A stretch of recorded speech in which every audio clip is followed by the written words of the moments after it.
Thanks very much, everybody. Good morning. Welcome to Litigation Funding and ESG. Just to introduce our panel very quickly, we have Susan Dunn from the Association of Litigation Funders, Stephen Friel, CEO of Woodsford, Tets Ishikawa from Lionfish, and Neistat from the Clooney Foundation for Justice. Welcome, all of you. Awesome panel, I have to say. Shame about the moderator. You may have noticed that I'm not Lord Falconer, as previously advertised. My name's Clare. I'm from the Access to Justice Foundation. Just a bit of context about why and how we fit here. The Access to Justice Foundation is a charitable funder. We raise funds and distribute them across the UK to legal advice charities. We host and lead the Community Justice Fund, which is a partnership fund with contributions from government, lottery, trusts and foundations, and litigation funders, including Ethereum Access and AB Charitable Trust, part of the Woodsford family. So thank you, Stephen, and Neil, who was on the panel earlier. If any of you are feeling left out, do come and talk to me afterwards. There's plenty of room for more contributions. Be very happy to have that conversation. The fund so far has raised and distributed over £15 million worth of grants across the UK over the last 2 years, and I think it's a really great example of how litigation funders and NGOs can work in partnership together, and Anya will be talking a lot more about that as we go through the conversation this morning. But ESG is obviously not just about philanthropy, it's also obviously about the cases that you fund. I read a great article this morning and then realised that Tets had written it, where he said, litigation funding facilitates access to the kind of justice that makes those with deep pockets accountable to drive sustainability, social responsibility, and justice for the betterment of society, which I just really think encapsulates really well the link between ESG and litigation funding.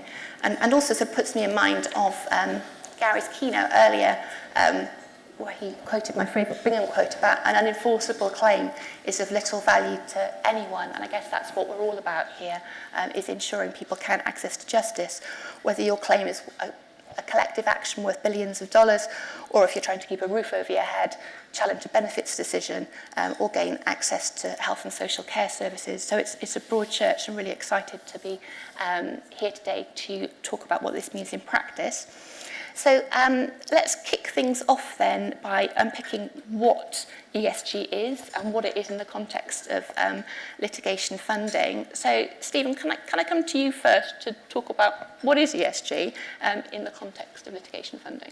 Thanks, Claire. So ESG is an acronym, three-letter acronym, for the wide variety of environmental, social and governance standards that companies are increasingly promising us that they comply with, or they are otherwise legally obliged to do so.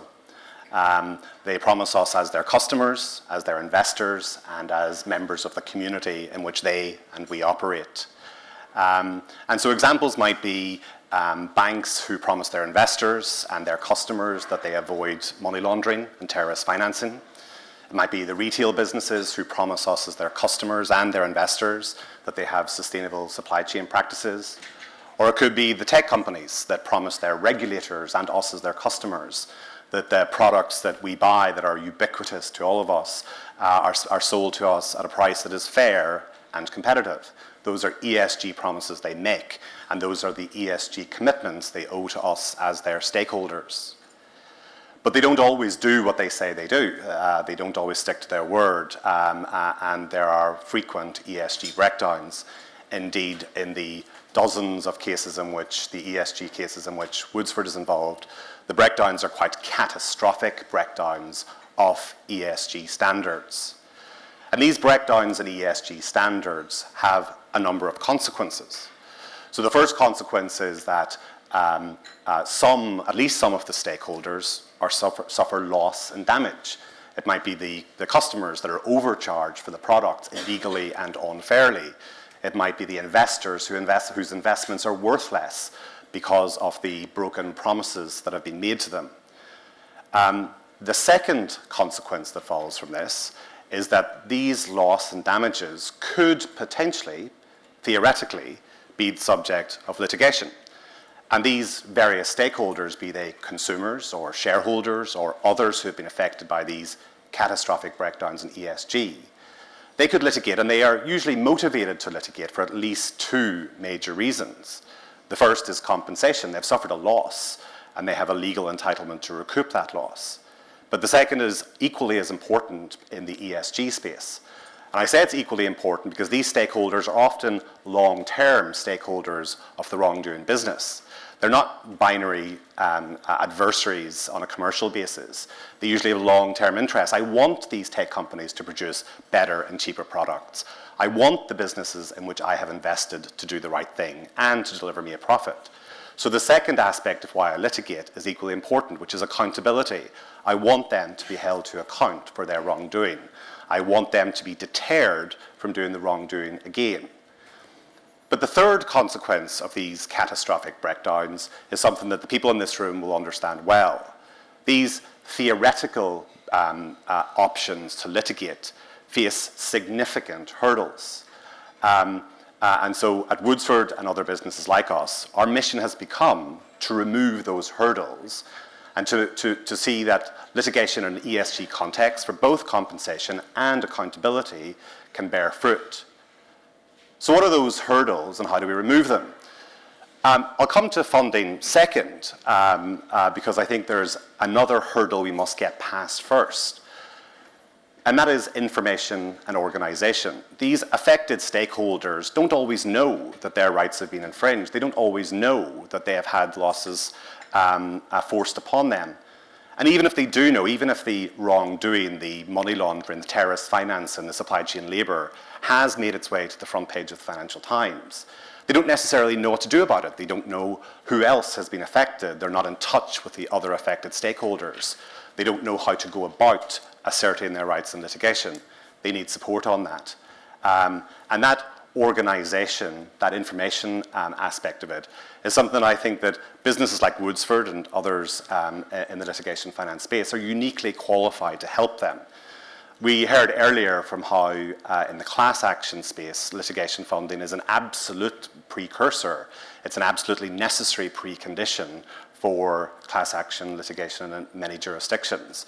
So to give some examples of Woodsford's work in the UK space, we have helped to pioneer the CAT opt-out regime, which is the only limited and still problematic opt-out regime we have for class litigation, which organises the class together and brings their claim together. There are other international equivalents. We are active in 13 international jurisdictions around the world that have various equivalents of these opt-out litigations. And we litigation funders, particularly the London headquartered group of litigation finance businesses that have this bird's eye global view of the best procedures around the world, we can bring what we've learned in one jurisdiction to another.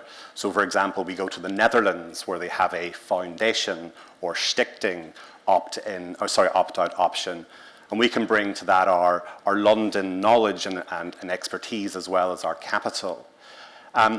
There's also the group situation. There are not good enough class action regimes around the world, particularly outside the US. We've heard in the session earlier about the many teething problems that jurisdictions have.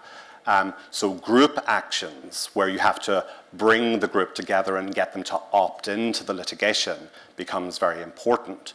And to give two examples of how we do that, in the UK, we are a leader in bringing together institutional investors who have had losses brought about by catastrophic breakdowns in ESG and related misrepresentations at the investee companies in which they are investors. And we are a leader in bringing them together, organising them into a coherent group and progressing the litigation. Another example would be in continental Europe, where we are pioneering the use of SPVs into which these multiple claims from multiple different parties can be assigned into a single litigation vehicle. That's a continental European possibility that isn't yet possible in the common law in the UK. And businesses like ours, like Woodsford and other litigation finance businesses like us, are uniquely positioned to be at the forefront of designing these vehicles. And then the second hurdle we have to get over is why we're all here today, which is funding. There are two particular aspects of ESG litigation for which litigation funding is important. The first is that in themselves, these litigations are very expensive. I just heard Victoria Wakefield talk about the costs in some of the CAT cases, and these are absurd. These are dreadful amounts of money that are required to bring access to justice to consumers and investors. 50 million for litigation, it is absurd. So litigation funders are required for that reason alone. But the second reason is that ESG litigations affect a multiple amount of stakeholders. No one of them could be sufficiently motivated or well-resourced to bring the litigation, and they have to come together, and litigation funders and litigation funding is a very good way to do that. Thanks, Stephen. Tets, your thoughts on ESG in the context of funding, and perhaps you could consider the issue of enforcement proceedings as well. Sure. I mean, I've taken a lot of interest in ESG from, I suppose, a macro level, and then looking down onto how litigation funding really fits into that. And I think Stephen covered a lot of that very well.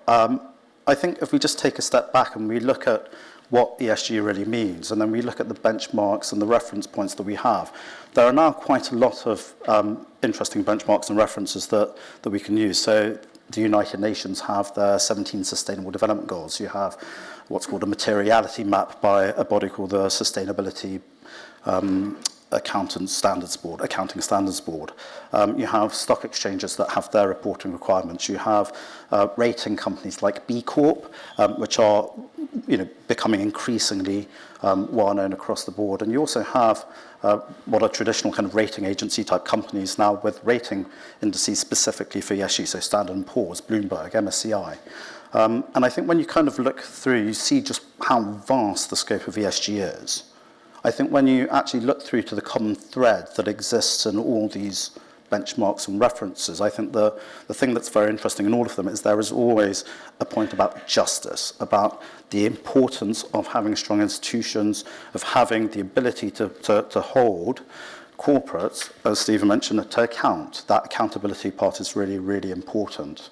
I mean, of the 17 Sustainable Development Goals, actually point 16 from the United Nations is about having strong institutions and strong frameworks for justice. And actually access to justice is a very specific point in the United Nations' own manifesto. So that has a very important part to play. Not to repeat everything that Stephen has said, but ultimately litigation favours those with power, with money, with resources, and unfortunately a lot of the victims of ESG, or those who would like to have ESG, or corporates being held to account for ESG, and they need support, and ultimately litigation is one of the tools of enforceability, and litigation funding is one of those things that enables those that are most challenged in bringing litigation.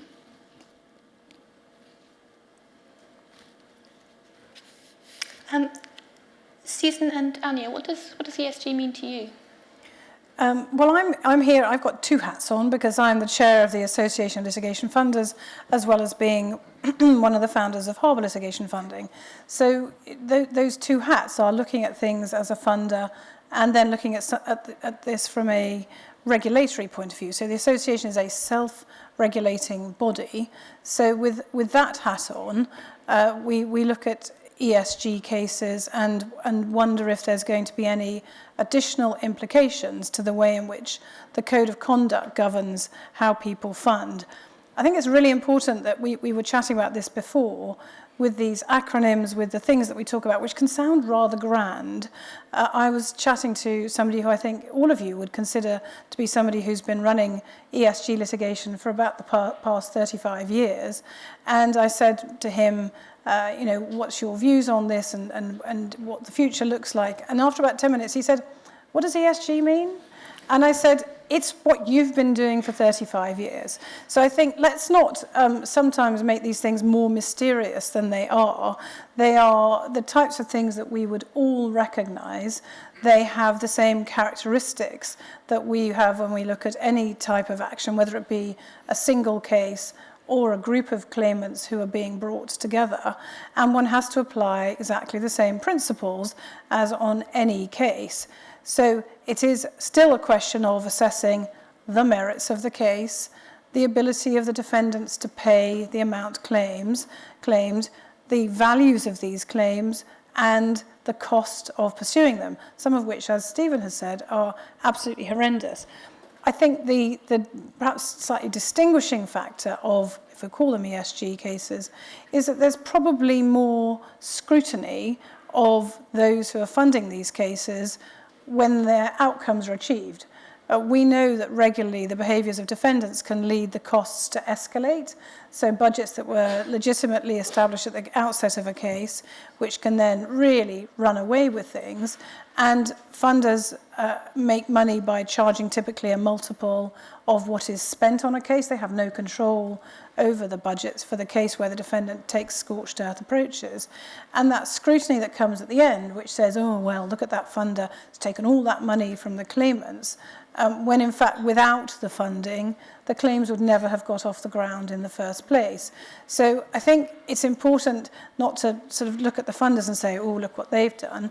We need to look at the behaviours of defendants who have a responsibility alongside those who are conducting the claims, and the court's role in those, which I know we'll come on to talk about later, is critical in managing the costs aspects of cases. It's what I call the admin of claims, which is what makes the costs run away, and what we have to be really focused on making as efficient as possible. So we focus on the legal merits and maximise the returns which go to the funded claimants in these types of claims, especially critically. Thanks, Susan. And Anya, obviously you're not a funder. What does ESG mean in the context of your work? Thanks a lot, Claire. It's a pleasure to be here. Thank you very much. And I suppose I should probably say just a couple of words of what we do so that it's clear why I'm even here. Because, well, I am a lawyer, but not the kind of lawyer as most of you, and definitely not a funder or investor. So the Clooney Foundation for Justice is actually an NGO. It's a non-profit, and particularly relevant for this conversation is the part of it that I run, which is called the Docket, and we do investigations and litigation in case of international crimes. You know, I can tell you a little bit more about it if there is interest, but essentially, as you can gather from what I just mentioned, we deal with ESG when everything goes completely wrong. So there are other organizations, and I hope that on this panel I can also introduce or represent to a certain extent some other civil society players who have been very active in corporate accountability world, who deal much more directly with, for example, environmental cases or cases of workers' rights and other kind of more classic ESG litigation. We really deal with cases where companies or individuals or state actors, at least, you know, we suspect or we believe have committed international crimes, war crimes, crimes against humanity. Usually it's the question of complicity rather than direct perpetration when it comes to corporations. But otherwise, it all comes down to accountability. So for me, I really hope that on this panel, we will kind of accept the fact that it might be a good moment right now to move from ESG commitments to actual accountability, and frankly, litigation funding is, for me, one of the ways of getting there. And I'm saying that from a perspective of an organization that has not engaged with litigation funding yet. We have been in conversations, and that leads me to my other point, which I hope will be something that we can continue beyond this conference, which is in this kind of ecosystem of civil society actors, who organizations like Global Witness and Trial International and many others, of whom most of you I'm sure have never heard about, which is absolutely normal because they have not heard about you either. And this is one of the biggest problems that I see, or maybe not a problem, just an issue that I really hope we can address beyond this panel. I do think that for many of you present here, both lawyers and funders, it would be quite interesting to know what kind of cases are happening in this world, and on actually how little money they're being run, with just a few lawyers representing the organization with pretty much no funding, what barriers it creates for actually bringing these cases forward and winning them in the way that they should be won. And for the organizations that of the kind that I represent, I think it would be critically important to understand what litigation funding is and how it can advance their goals for ultimate impact. I'll stop here for a second, and very happy to come back to some of these points during the conversation. Thanks, Anya. That's really interesting, the point that you make about sort of these two parts of the spectrum probably not even knowing each other exists, let alone talking to each other. Do you have any thoughts about how we bridge that gap? Yes, I suppose today is the first step. So it's really interesting. I've been doing this work for many, many years, and I kind of have heard of litigation funding as a concept, but only got to know about it in more detail just a few years ago. And that was because one of the litigation funders approached us to explain how it might work. So I do think that potentially both some more direct connections between the funders and the groups would be helpful, but also some more events perhaps that would bring them together could also help. And then there are also I think there is a way for civil society actors to educate themselves about that, and for that I think all of you in this audience could probably suggest valuable resources that would be one of the outcomes of this conference, which I would be very happy to take on responsibility to share broadly with the there is an organization, for example, that's called Corporate Accountability Roundtable, right? It's pretty much I don't remember how many, 30, 40 organizations, all of whom work in this space. I don't know if you've ever had any interactions with them, but that would be, kind of an obvious place to bring some people, both lawyers who work with litigation funding and the funders, to this forum to explain to the organizations what it is and what can be done, and also hear about their work. And then I think a lot of it is based on just personal connections. I'm sure some of you, when I said that you've never heard of these organizations, some of you definitely have. And it is from these personal connections that some of these organizations start until it gets to be more acceptable and understood way of interaction. Brilliant, thanks, Anya. I love some practical actions from a panel, so maybe we can pick up on some of those things afterwards as we move, as you say, from ESG commitments to accountability. Turning then to some of the more specifics, we've talked a little bit about the cases already, but Stephen and Tets, could you tell us a little bit more about the specifics of the kinds of cases that you think would qualify as ESG cases? Yeah, absolutely, and I think one of the reasons I'm quite happy to talk about some of the specifics is that Woodsford thinks what the Access to Justice Foundation and the Clooney Foundation is doing is fantastic. We have a common heritage in access to justice. We are financial supporters of the Access to Justice Fund. But the ESG business that I'm talking about is different from that philanthropic, doing the right thing, using justice. Our ESG business is a product, it is a business, and it is a profit-making enterprise in a very growing area of the financial and commercial worlds in which we operate. That's particularly the case when we get to the G of ESG, and there are a couple of cases that I particularly like to talk about. But what are the E and the S and the G that that are in our portfolio? Our business has dedicated itself, as I said, to removing the barriers for certain types of litigation to be brought. In the E, we, like a number of our peers, are involved in those raft of cases that have come about by car companies misstating the fuel efficiency of their cars, causing not only loss to the consumers who bought these, but a loss to the environment generally. Earlier today, there was mention of our trains case, where we are funding one of the first ever opt-out actions in the UK CAT for consumers who have been overcharged for train journeys in and out of London. And we all know that a an affordable public transport network is an absolute precondition to reducing and minimizing car use, whilst it is anti-competition litigation, I view it squarely also as environmental litigation. We're involved in corrupt practices in the nuclear safety industry, a major nuclear power producer involved in corruption. This is one in our Japanese business. You only have to think about Fukushima or go back even further to Chernobyl to realize that corrupt practices and the nuclear industry should not be sitting next to each other, and when they do, we have ESG obligations to root that out.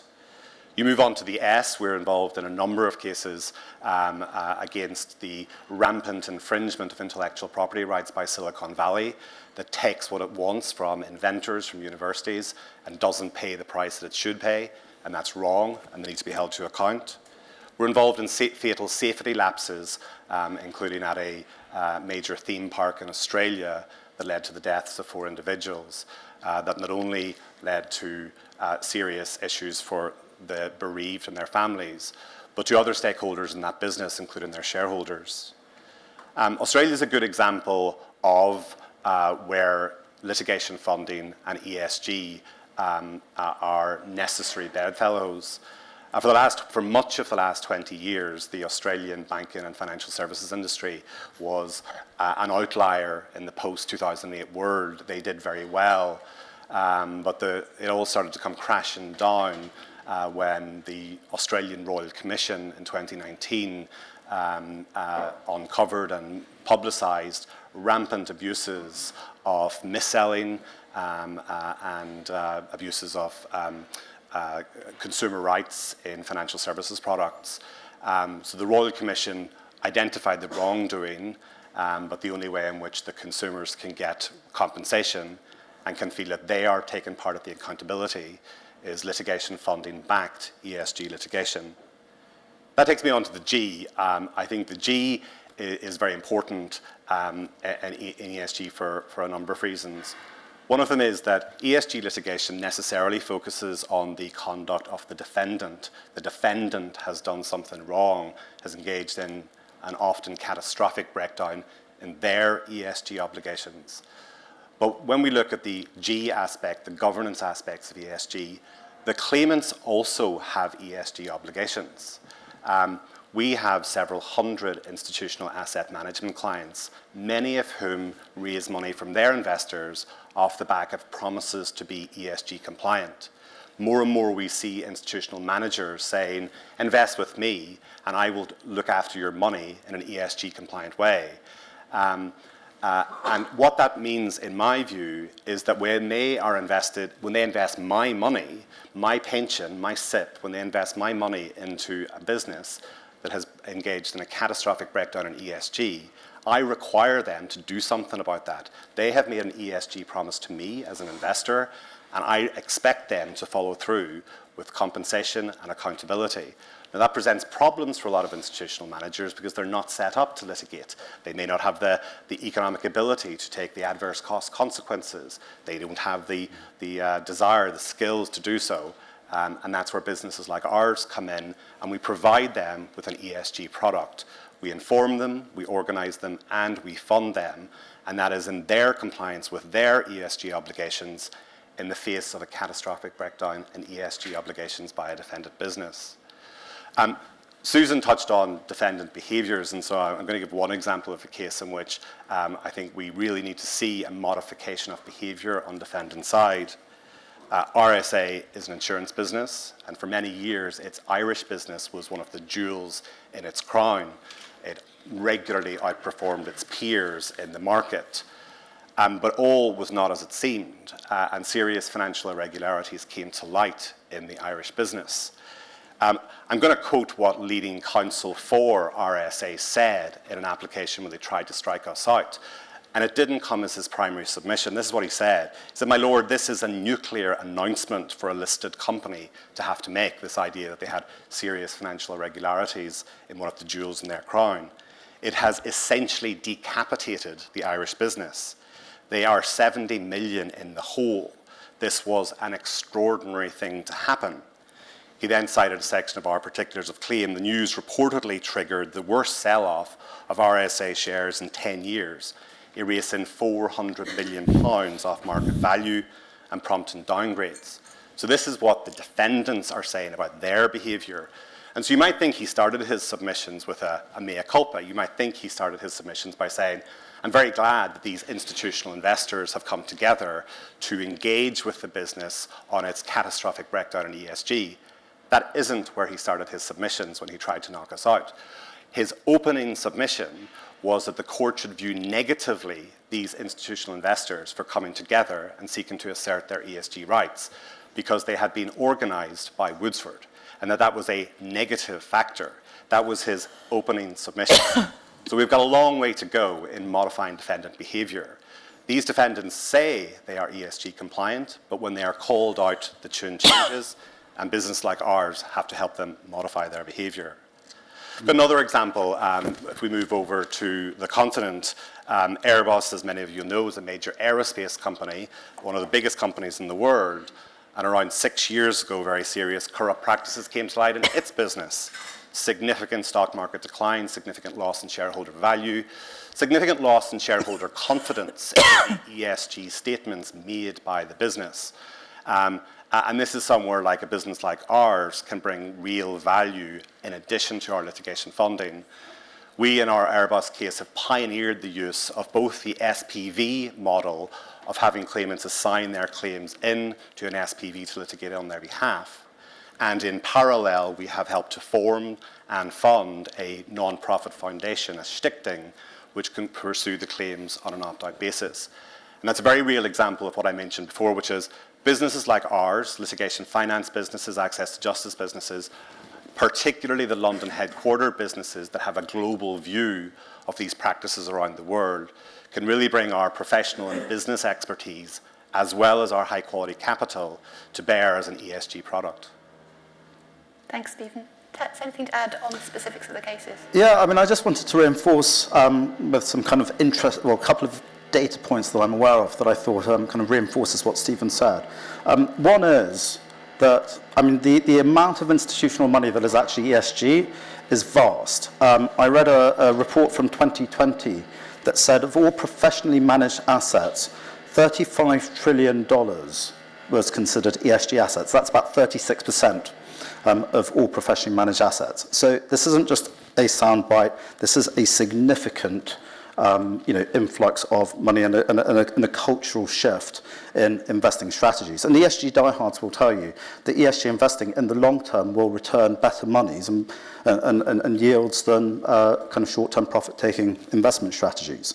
Perhaps the one thing that in turn then reinforces that is if you were to Google ESG litigation, you'll get a search result of a vast number of very well SEO'd law firms promoting their services to help defend against litigations that arise from companies failing to meet their ESG obligations. So I think that hopefully puts into context and reinforces a lot of what Stephen said, which I wholly agree with. Just in terms of kind of types of cases, I think I'm quite interested in adding a kind of a matrix element to it. So obviously Stephen covered the E, the S, and the G. Perhaps we could look at it from the other way, from another angle, which is in terms of corporates and their obligations, their ESG obligations. And I think you can probably break it down into three.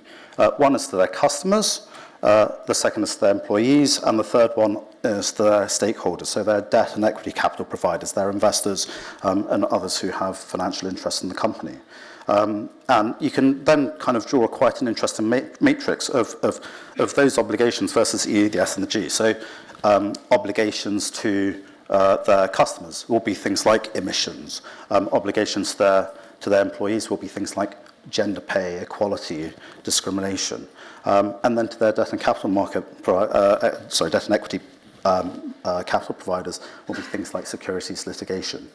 So I think there's quite an interesting matrix that you can actually start developing out. And as an investment strategy, I think when you look at most litigation cases, they will fit in somewhere in that matrix. Thanks, that's really interesting. And Susan, thinking from an industry level perspective with your ALF hat on, what does ESG mean there? Does it matter to the courts or the users of the funding? Yeah, so what we've seen is, and it's why the existence of ELF is really important. So in my capacity as chair, I sit on the Commercial Court Users Committee. The CAT judges recently asked me to go in and explain what funding is. And what was interesting to me was that the first question I got asked by the CAT judges was, how can you, funders, help us control the costs of this activity? And that they feel that they don't understand or know enough to be able to deal with the cost aspect, because they recognise that it's a deterrent to users of their forum if the thing is just so ridiculously expensive. And we do see initiatives by judges, and actually our system in particular, if we look at, we funded the business interruption insurance claims, which were again about aspects of that, of helping those who are desperately in need, where we saw a claim issued in July of 2020 in the Supreme Court by January 2021. So this jurisdiction in particular is fantastic at recognising that, and we saw the comment by Voss in the Lloyd v Google matter, which ultimately failed in the Supreme Court.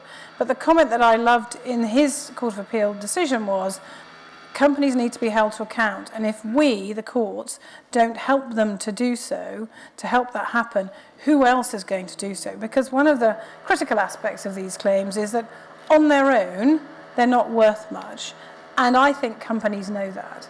So they are relying on people not being able to gather together to bring their claims and call them to account. And I think, we fund in the US as well as here, when you see some of the language used by US lawyers to really get the emotions flowing, I wonder if sometimes we're a bit too reserved in how we state the wrongdoings that have happened and the impact that it has. And I think we should be less afraid to do so. I know it's about drafting a particular claims, but to give the context for this company makes this much out of our data and look how they haven't looked after it. And I think we're too shy of illustrating the impacts of what goes on, and we should be less shy about it to grab people's attention. Judges are human beings after all, and they look at these things, and these are stories that have the law wrapped around, and we need to be more expressive about that, I think. Yeah, absolutely. There's something coming through really strongly about accountability and the power imbalance, isn't there? That David and Goliath point. Exactly. That maybe absolutely. we don't talk about that. I think we don't. Yeah, we're too polite. Yeah. Okay. We'll be less polite. Another action. Yeah, here we go. Great. Thanks, Susan. Anya, Stephen talked earlier about the distinction between philanthropic giving as an ESG activity and funding ESG cases on a commercial basis, and obviously both of those are ways in which funders can engage with NGOs. But interested in your thoughts on how you think that NGOs and litigation funders can work together. Absolutely. I know we don't have that much time left. I assume we're still finishing on time. Just kind of. We've got 7.5 minutes. 7.5 minutes. I'll just take a few. I just wanted to take these few minutes, and it will be partially in response to your question, but to perhaps get you excited about the moment that we are at. When it comes to accountability more broadly, and particularly corporate accountability. And the reason I'm saying that is because, and I'm sure many of you are familiar with the fact that civil litigation, when it comes to corporate accountability, is fairly well established. And, it's been spearheaded by, many reputable NGOs, and I think it's becoming more and more kind of understood and to a certain extent supported. That said, I will just make a slight caveat there before moving to the points of excitement. And it's just a very small anecdote in terms of the kinds of cases, but I think it illustrates for me very well what difference litigation funding can make.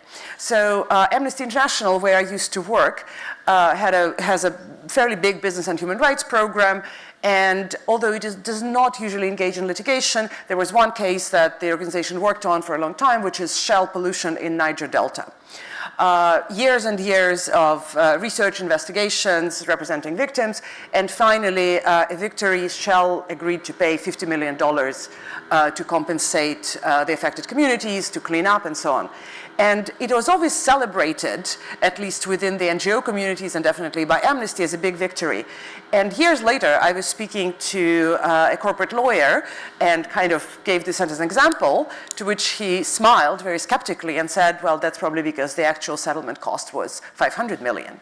And I think he was absolutely right, that it was just the inability of course, and the lack of funding to carry on with the case that led to actually the damaged parties, the victims, getting much less than they deserved, and much less than the company was probably ultimately ready to pay. And for me, it kind of made me think of this, of course, unbalance, right, that we always talk about when we talk about one of the things that litigation funding could really address. But the reason I'm talking about the moment being exciting is because we're moving to a slightly different space over these last couple of years, which is corporate criminal accountability. And I'm sure you're all familiar with a couple of big cases happening right now, like Lafarge in France, the big cement company, which is accused of essentially dealing with ISIS, so complicity in international crimes.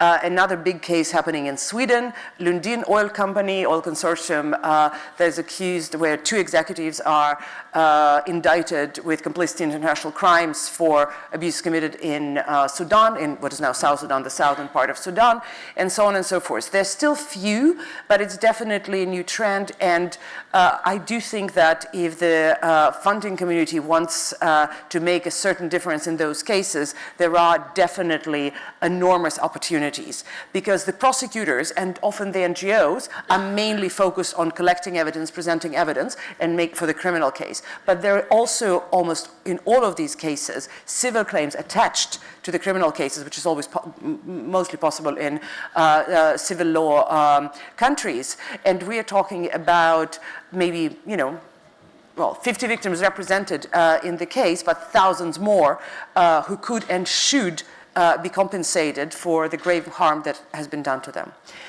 And the other moment of, I would say, combined horror and excitement for me is what's happening right now in Ukraine. And I think, I would fail if I didn't bring it to the table, because I'm sure that many of you are, just as myself, horrified at watching the news and following what's happening there. But the reason I'm bringing it up here is not so much to state the obvious and restate the news that you're all watching, but to say that for me it also represents an absolutely pivotal point for international justice and accountability. As you know, the accountability efforts around Ukraine are already unprecedented in terms of ICC investigation and investigation in Ukraine itself, and all the countries that are bringing universal jurisdiction claims, and so on and so forth. But there's another very interesting part there that we're looking very closely into, which is assets recovery. There is a huge body of work to be done. And I do think that this is the body of work where both the involvement of corporate lawyers through their pro bono partnerships with NGOs and litigation funders could make a huge difference for the country and for individual victims affected by this conflict. I'll stop here. Brilliant. Thanks very much, Anya. That's really inspiring and hopefully gives Eleanor some ideas for next year's conference and other speakers that we can have in the room. We have 2 minutes left, so we've got time for maybe one question, if anybody's got a question at the front here. Listening to all the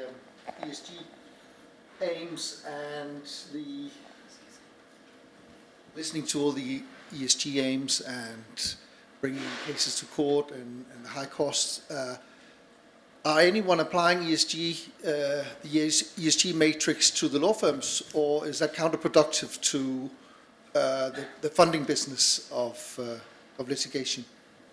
Who'd like to take that? So you touch on a very interesting point that we're currently examining in our business, which is we see ourselves as an ESG business, and therefore we need to talk the talk as well as and walk the walk. We have to be ourselves a force for good in the corporate community in which we operate. So we look at that in terms of the E, the S, and the G. Are our environmental issues compliant? Are we recruiting diversely? Do we have good governance? And yes, I think we should also move on to expecting the same of the law firms that we partner with, who benefit from our capital, as well as acting for us when we are clients. There's good precedent for this. Corporate America has been particularly good at requiring its law firms to do the right thing, and moved on from the days when there were whites-only law firms or no-Jew law firms, and that was largely because of corporate America, and I think litigation funding could be a force for good in that. Great. I think the question could also be asked of the defendant law firms, whether they themselves are doing all they can to advise their clients, whether they are engaging early enough. It's not to say, oh, you have to cave, but it's about things like, let's engage early on to see whether this can be resolved, rather than throwing all the money at all the administrative distractions, the scorched earth policy. I think that would be the best way they could honour their own ESG obligations, both for themselves and those they're advising. It's multi-layered, this, isn't it? Great. We've run out of time, I'm afraid, for any more questions. I'm sure our panellists would be happy to take any questions over lunch. But I just want to say thanks very much to Anya, Tets, Susan and Stephen for being here today. Thank you.